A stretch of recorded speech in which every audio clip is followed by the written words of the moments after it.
ও ননদি এক মুঠো চাল ফেলে দে হাঁড়িতে, ঠাকুর জামাই আসবে না রে। ও ননদি ঠাকুর জামাই আসবে না রে। কি করে আসবে? আসবেটা কি করে? রাত দিন যদি কানের কাছে বলে বউ খারাপ, বউ খারাপ, বউ খারাপ, বৌদি খারাপ।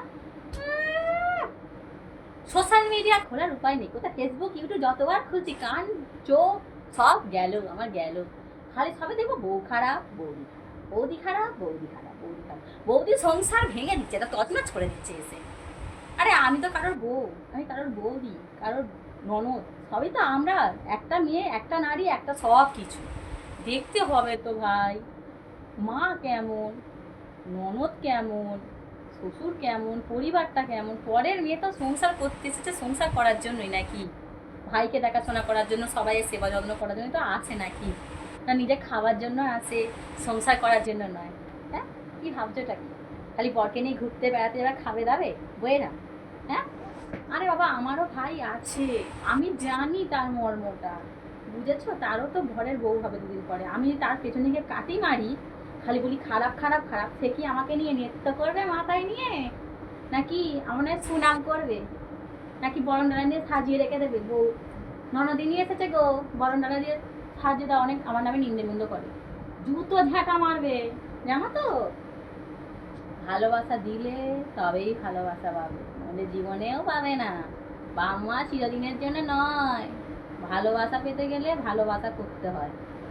অবশ্য যাদের গায়ে লাগা লেগে যেতে পারে, আমার তাতে কিছু করার নেই। কেন, গাটা তো আমার নয়, গায়ে লাগতেই পারে। লঙ্কা বাটার মতন জ্বালা করতেই পারে সব ননদের, আবার বৌদিরও ভালো লাগতে পারে।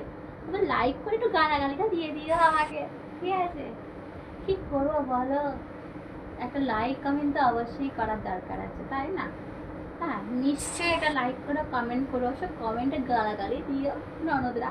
আর বৌদিরা যদি কারোর ভালো লেগে থাকে তাহলে আমাকেও অবশ্যই অবশ্যই অবশ্যই ভালো কমেন্ট করো। তো বৌদিদের বলছি আর ননদদেরও বলছি, ঠিক আছে? দেখো, আমিও তো বাড়ির কারোর বৌদি হয়েছি বা কারোর ননদিনীও হয়েছি, ঠিক আছে? তো তার জন্য বলছি, ভাইদের বিয়ে ফিয়ে দিও না বাবা। হ্যাঁ, ভাইদের বিয়ে দিলে কোথায় পর পর হয়ে যাবে, ভাইরা আবার বিয়ে না দিয়ে বরঞ্চ মায়ের আদরের তলায় ঢুকিয়ে রেখে দেবে।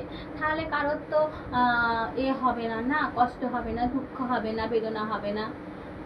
তাই জন্য বলছি, কিছু মনে করো না জানো, আমি একটু সত্যি কথাই বলে দিই তো। আমার একটু সত্যি কথা বলা স্বভাব, বুঝেছো? গায়ে লাগলে কিছু করার নেই, গায়ে একটু ছেড়ে দিও, ঝাড়ফুঁক করে দিও, বাবা চলে যায়।